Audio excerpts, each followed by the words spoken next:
pour notre émission spéciale qui s'achève avec nos deux challengers. Alors, M. Barry et M. Faro, merci encore pour votre présence sur notre débat aujourd'hui. Alors, tantôt, nous avons parcouru vos projets de société chacun. Vous avez sorti les points culminants et les points qui vous démarquent l'un de l'autre. Alors, là, voici maintenant, nous sommes presque à la fin. Et avant d'entamer mes dernières questions, je voulais vous demander en 30 secondes, qu'est-ce que vous avez à dire à vos probables électeurs? Chers étudiants, l'élection, c'est le samedi. Vous connaissez très bien qu'il faut mettre et tout ce travail en place, ce n'est pas du tout facile.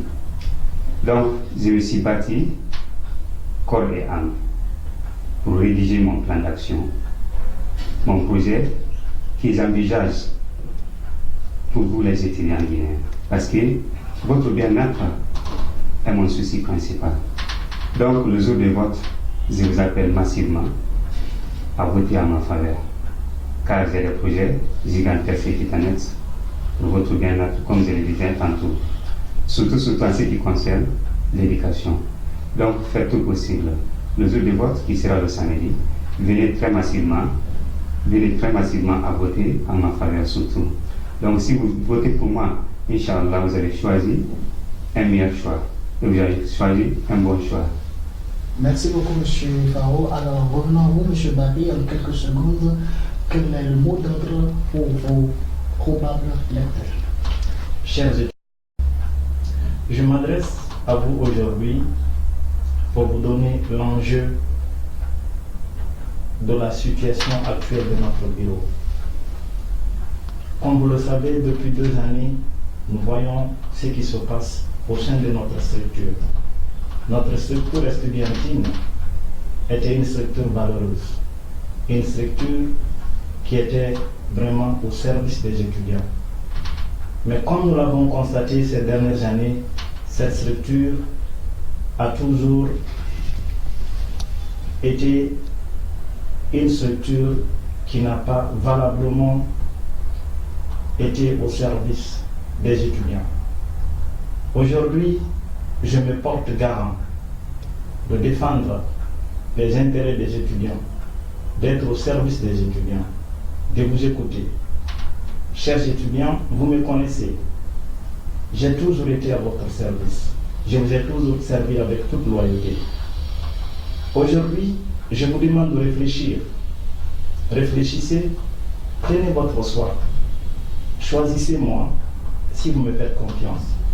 Je ferai votre affaire, Inch'Allah. Merci beaucoup. Voilà le mot d'ordre qui est lancé par chacun des candidats.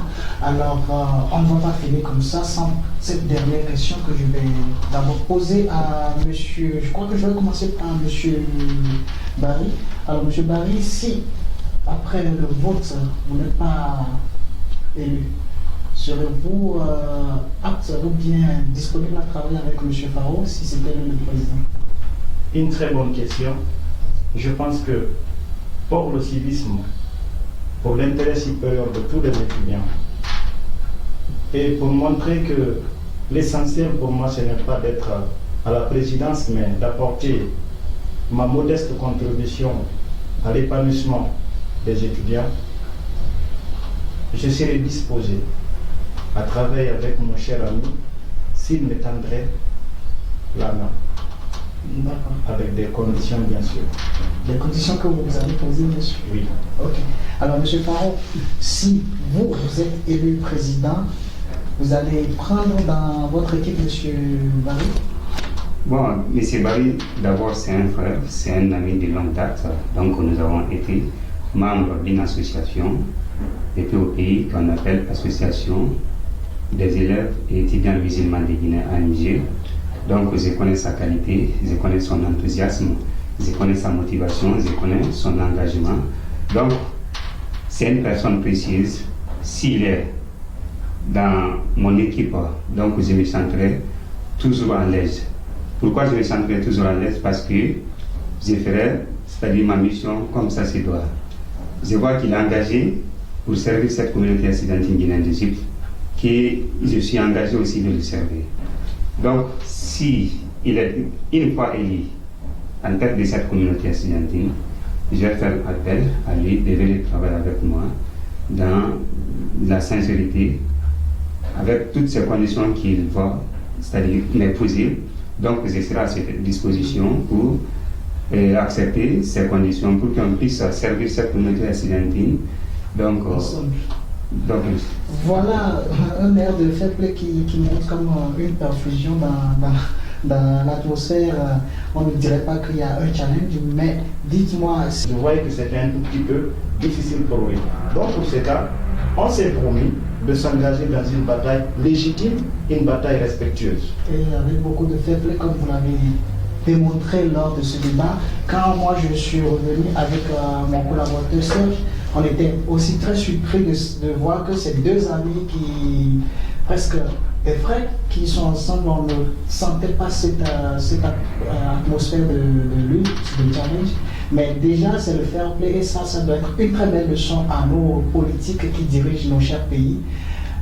L'essentiel, c'est de pas de se critiquer, de se battre pour rien, mais c'est de se mettre ensemble et travailler pour la bonne gouvernance du pays et l'avancement des choses dans notre pays. Alors, si notre ancienne génération peut déjà prendre tirer leçon de ces jeunes-là, je crois que les choses vont s'améliorer dans nos différents pays et démocratiquement, nous allons grandir. Alors, c'est sur cette note que je conclue le débat du jeudi de ce jour. Nous vous remercions et nous vous invitons toujours à aller liker, à partager et à vous abonner à notre page. Merci, on se retrouve le jeudi prochain.